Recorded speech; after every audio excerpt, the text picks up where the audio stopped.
जी, अस्सलाम वालेकुम वरहमतुल्लाहि वबरकातुहू। उम्मीद है आप सब खैरियत से होंगे। हम सोर्सिंग और लॉजिस्टिक्स के टॉपिक को स्टडी कर रहे हैं। आज हम कुछ ऐसी चीज़ों के बारे में पढ़ेंगे कि वो ऐसी तमाम तर चीज़ें जो हमारी सोर्सिंग से पहले, सोर्सिंग स्टार्ट करने से पहले रेडी होनी चाहिए। Things to be ready before starting sourcing. वो कौन-कौन सी ऐसी चीज़ हैं? सबसे पहली चीज़ और अहम चीज़ उसके अंदर क्या है? वो है प्रोडक्ट रिपोर्ट। प्रोडक्ट रिपोर्ट से क्या मुराद है कि यानी ऐसी रिपोर्ट उसके अंदर ये तमाम तर चीज़ें मौजूद होनी चाहिए कि आपके कंपैटिटर का एएसआईएन, वो कंपैटिटर जो बेसिकली जिस कंपैटिटर को आप कॉपी करने जा रहे हैं। जी, कंपैटिटर कौन होगा? कंपैटिटर वो होगा कि जिसके रिव्यूज़ सबसे ज़्यादा हैं, जिसकी रेटिंग सबसे ज़बरदस्त है और पुराना सेलर है। एक्चुअली कंपैटिटर वो है जो जिसकी प्रोडक्ट को हम कम्पीट करने जा रहे हैं, यानी वो बेसिकली हमारा कंपैटिटर होगा। कंपैटिटर का एएसआईएन हमें पता होना चाहिए और उसके साथ-साथ अगर हम एज़ अ ये काम कर रहे हैं तो हम अपने क्लाइंट को कहेंगे या अगर हम अपनी लॉन्च कर रहे हैं तो हम अपने अपने लिए खुद तौर पे ये काम करेंगे कि एक कंपैटिटर का सैंपल मँगवा लेंगे। चाहे अगर एक कंपैटिटर है या 2 कंपैटिटर्स हैं, हम उन लोगों का क्या करेंगे सैंपल मँगवा लेंगे ताकि इंशाल्लाह हम सप्लायर से भी कुछ सैंपल लेके आएँगे ताकि हम कंपैरिज़न कर सकेंगे ये कंपैटिटर की प्रोडक्ट है, हमें मुझे उससे अच्छी प्रोडक्ट बनानी है, ना कि उससे कम लेवल की बनानी है। तो मैं क्या करूँगा कुछ सैंपल्स आएँगे सप्लायर्स की तरफ शॉर्टलिस्टेड सप्लायर से तो मैं उनके साथ उसका एक कंपैरिज़न ड्रॉ कर लूँगा और फिर देखूँगा कि कौन सा सप्लायर अच्छा है, वो जिसकी रेट भी अच्छा होगा, जिसकी क्वालिटी भी अच्छी होगी। Competitor sample, next thing is targeted profit percentage. आपकी टारगेटेड प्रॉफिट परसेंटेज क्या है? कि आप कोई क्लाइंट कहता है मुझे मुझे कोई प्रॉब्लम नहीं है, मुझे 15% बस प्रॉफिट चाहिए, सेल्स वेलोसिटी ज़्यादा हो। अगर आपको प्रॉफिट कम है लेकिन सेल्स वेलोसिटी ज़्यादा है तब भी बात ठीक है। लेकिन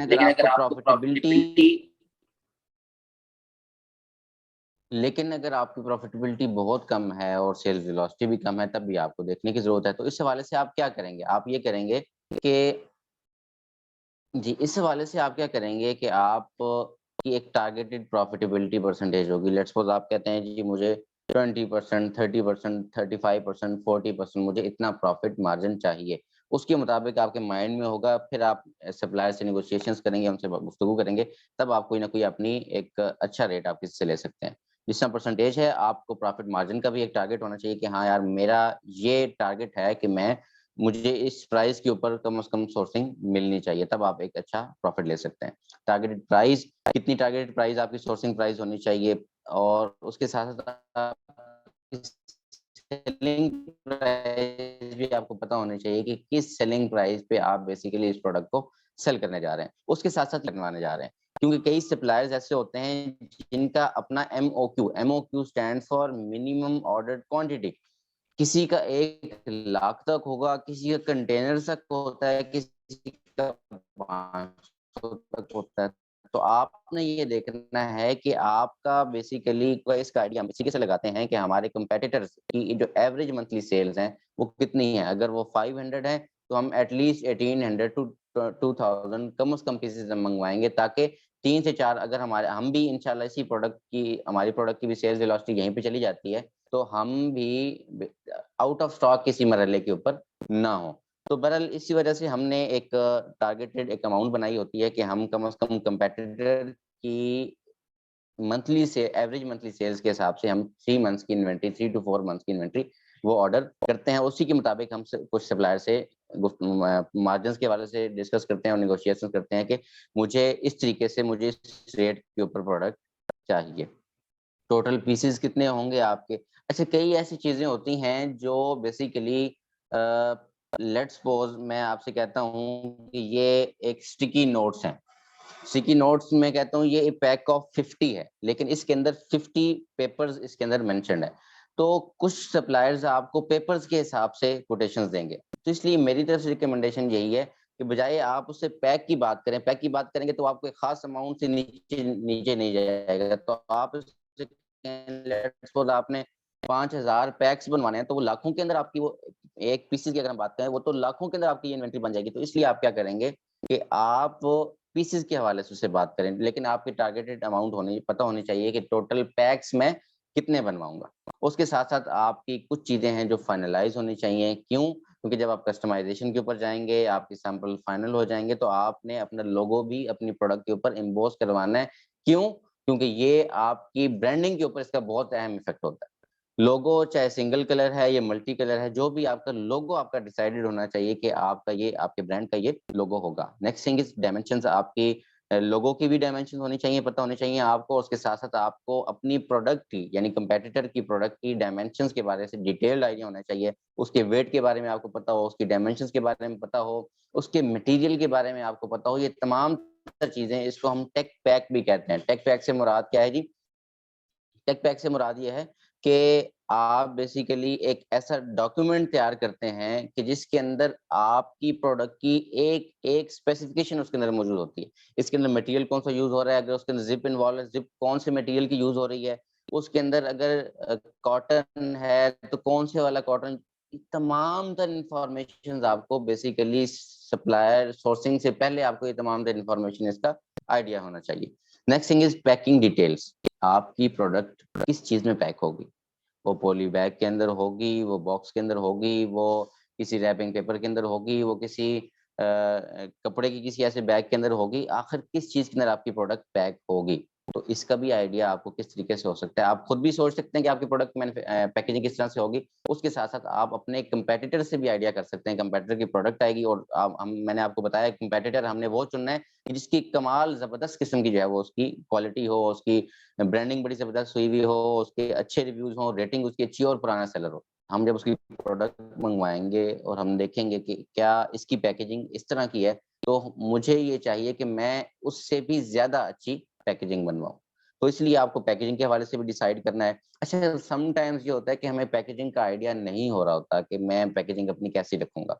तो आप क्या कर सकते हैं, आप जिन सप्लायर से बात कर रहे हैं उनसे कहें कि आपने यकीनन हमसे पहले अमेज़न के सेलर्स के साथ काम किया होगा। अमेज़न के अलावा भी कुछ सेलर्स के साथ आपने काम किया होगा। मुझे बताओ कि तुम किस-किस तरह की पैकेजिंग बनाती हो और अच्छी से अच्छी और कम से कम भी किस-किस तरह की पैकेजिंग के अंदर ये प्रोडक्ट सेल होती रही है।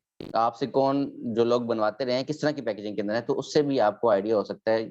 इसमें ये है, कोशिश करें खूब से खूब तर के अंदर जानने की कोशिश करें, ना कि आप अब यहाँ पे अपनी कॉस्ट बचाएँगे तो बेसिकली ये आपकी क्वालिटी कॉस्ट कहीं अहमियत नहीं रखती। इसकी बहुत ज़्यादा इसकी अहमियत है। जितनी ज़्यादा क्वालिटी की अहमियत है, आप इसके बारे में सोच नहीं सकते। जितनी आपकी ब्रांडिंग होगी, उतना ही ज़्यादा आपका ब्रांड बेसिकली आगे चलेगा। उसके साथ-साथ आपकी प्रोडक्ट का डिज़ाइन क्या है? अगर उसके ऊपर कोई डिज़ाइन है, सपोज़ अगर मैं ग्लास की बात करता हूँ, तो यहाँ से ये राउंड है, ठीक है? और उसके अलावा कुछ ग्लास आप देखते होंगे कहीं के कुछ इस तरह की डिज़ाइन्स बने हैं, किसी पे लाइन्स हैं, कहीं से वो मोल्ड है, कहीं से वो डिफरेंट डायमेंशंस होती हैं हर एक की। सपोज़ मैं आपसे कहता हूँ कि ये स्टिकी नोट्स में आपसे हम बात कर रहा हूँ, तो हर कुछ स्क्वायर की फॉर्म के अंदर होंगे, आपको मिलेंगे, कुछ बुक मार्क्स की शक्ल के अंदर होंगे। इसी तरीके से आपको अपनी प्रोडक्ट के डायमेंशन के बारे में पता होनी चाहिए, डिज़ाइन के बारे में पता होना चाहिए, कलर के बारे में पता होना चाहिए। ये तमाम तर इन्फॉर्मेशन आपको अपनी प्रोडक्ट के हवाले से होना बहुत-बहुत ज़रूरी है। And next thing is competitors negative reviews file. आप क्या करें, कंपेटिटर के नेगेटिव रिव्यूज़ यानी अच्छे कंपेटिटर्स की नेगेटिव रिव्यूज़ उनको स्टडी करें। उनको देखें कि आखिर कौन-सी ऐसी चीज़ें हैं कि जिसकी वजह से ये इस अच्छे ब्रांड को भी लोगों ने नेगेटिव रिव्यूज़ दिए। ये बहुत इम्पोर्टेंट जी, कंपैटिटर के नेगेटिव रिव्यूज़ को आप अपने लिए पॉज़िटिव बना सकते हैं। अगर उसके अंदर कुछ ऐसे एक मेजर इश्यूज़ हैं, उसकी यूटिलिटी के अंदर इश्यूज़ हैं, वो प्रोडक्ट सही काम नहीं करती, इसका मतलब यहाँ से आपको आइडिया हो सकता है कि हाँ, ये ऐसे नेगेटिव पॉइंट्स हैं जो कल मेरे लिए भी नेगेटिव बन सकते हैं। आज मैं उनको अपने लिए पॉज़िटिव बना लूँ और हाँ, अगर आप किसी सीज़नल के अंदर प्रोडक्ट के अंदर काम कर रहे हैं, किसी इलेक्ट्रॉनिक्स के अंदर काम कर रहे हैं, किसी हेल्थ से रिलेटेड प्रोडक्ट्स में काम कर रहे हैं, किसी फूड की पैकेजिंग के प्रोडक्ट्स के अंदर काम कर रहे हैं, तो यकीनन आपको सर्टिफ़िकेशन रिक्वायर्ड होंगी, तो उस तरह की तमाम जो सर्टिफ़िकेशंस का आइडिया भी आपको होना चाहिए। क्यों? क्योंकि जब आप अमेज़न से बात करेंगे तो आप उनसे तमाम तर सर्टिफ़िकेशंस तो हम चेकलिस्ट भी कह सकते हैं, इनको की पॉइंट्स भी कह सकते हैं, points to recall before sourcing.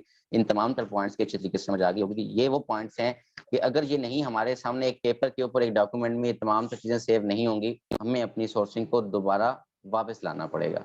हमें बार-बार सिर्फ़ कोई प्रॉफिटेबिलिटी के ऊपर काम करना पड़ेगा, बार-बार से फिर हमारी सप्लायर ने सैंपल तैयार कर दी है। अब हम लोगो के बारे में सोच रहे हैं, हाँ यार हमने लोगो बनवाना था। अच्छा, डायमेंशंस क्या होने चाहिए? इसलिए हमें ये तमाम तर चीज़ें एक डॉक्यूमेंट के अंदर सेव होनी चाहिए और उसके मुताबिक हम आगे सोर्सिंग के ऊपर प्रोसीड करना चाहिए।